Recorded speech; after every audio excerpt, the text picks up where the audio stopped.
Hello, c'est Mathieu Ludovox.fr. Aujourd'hui, dans ce Ludo Chrono, je vais parler de Ephios, qui est un jeu de cartes pour 2 à 4 joueurs de 12 ans et plus, et des parties d'environ 30 minutes. Dans Ephios, vous essayez d'atteindre 70% de popularité pour devenir le prochain gouverneur d'Ephios. Pour ceci, vous allez devoir unir des familles, des alliances, qui sont ces cartes de couleur. Si vous avez des cartes de la même couleur, vous allez pouvoir les unir pour gagner en popularité. Vous allez donc essayer de les récupérer tout en profitant des effets des cartes qui vont se situer là ou que vous allez récupérer dans votre main. Tout ceci pour parvenir le plus tôt possible à avoir vos 70% d'approbation. Chaque joueur va avoir un peu de persuasion, c'est la monnaie du jeu, mais va également avoir une aide de jeu et une affinité. Cette affinité vous permet de marquer des points de popularité supplémentaires, mais attention, elle est liée à une couleur de carte. Donc ici j'ai l'affinité rouge, elle ira avec les cartes rouges par exemple. Je vous expliquerai un petit peu ça plus tard.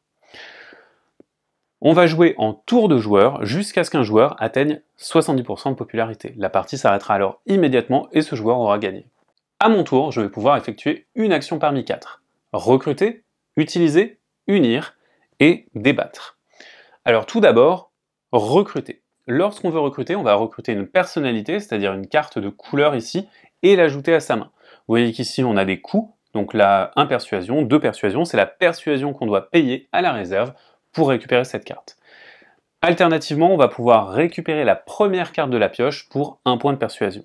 Ici, je vais récupérer pour 2 persuasions ce brigadier. Je l'intègre à ma main. Une fois que j'ai fait ça, c'est la fin de mon tour, et à la fin d'un tour, on vérifie si la croisée des chemins contient moins de 4 cartes, eh bien on la remplit pour qu'elle en contienne 4. Voilà pour l'action de recruter. Maintenant, l'action de débattre est beaucoup plus simple.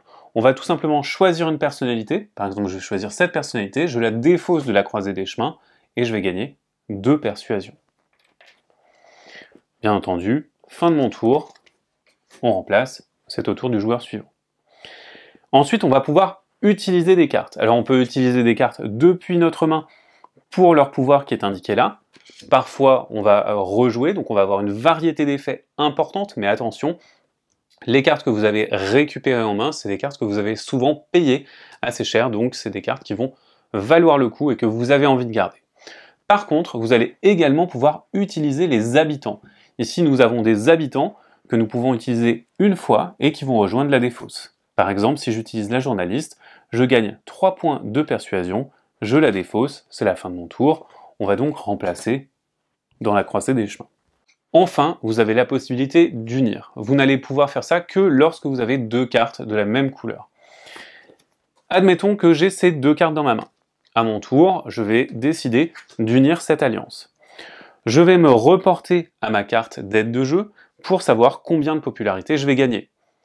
Les rouges, l'ordre, vont me donner 30 points de popularité, donc 1, 2, 3, puisque c'est indiqué en dizaines ici. Lorsque vous faites une action d'unir, eh bien, si jamais cela va avec votre carte affinité, vous pouvez la révéler, la jouer et la défausser pour le reste de la partie. Votre carte d'affinité, elle va, si vous avez fait l'union de la couleur de l'affinité, vous donner 20% de plus avant d'être défaussé pour la partie. Et si en revanche, vous avez fait une union mais que dans votre main, vous aviez une autre carte qui correspondait, elle, à votre affinité, vous gagnez 10% de plus seulement, et ensuite vous défaussez cette carte. Ça va vous permettre donc d'avoir un certain intérêt à récupérer des cartes d'une couleur plutôt qu'une autre, parce que ça va vous permettre d'aller plus vite. Attention cependant, il y a une faction qui est le syndicat, ce sont les cartes bleues, et il va en falloir 3 en main pour faire une action unir.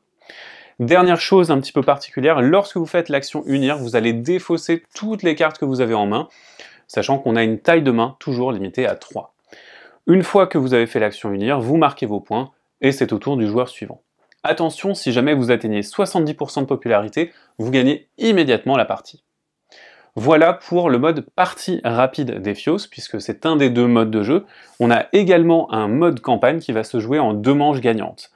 Une partie rapide représenterait une manche du mode campagne. Le mode campagne va nous indiquer des choses qui vont se passer. On va écrire l'histoire d'Ephios petit à petit au fur et à mesure des parties.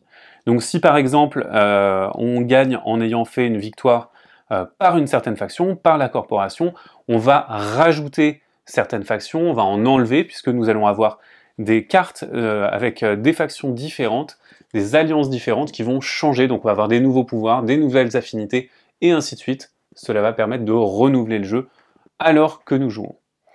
Le premier joueur à avoir remporté 2 manches sera alors sacré gouverneur d'Ephios et aura remporté la partie. Voilà pour Ephios, c'est donc un jeu dans lequel vous allez essayer de récupérer les bonnes cartes pour unir les bonnes alliances, mais dans lesquelles vos cartes sont aussi des ressources précieuses pour interagir avec le jeu et les joueurs. Maintenant, c'est à vous de jouer, à bientôt sur ludovox.fr.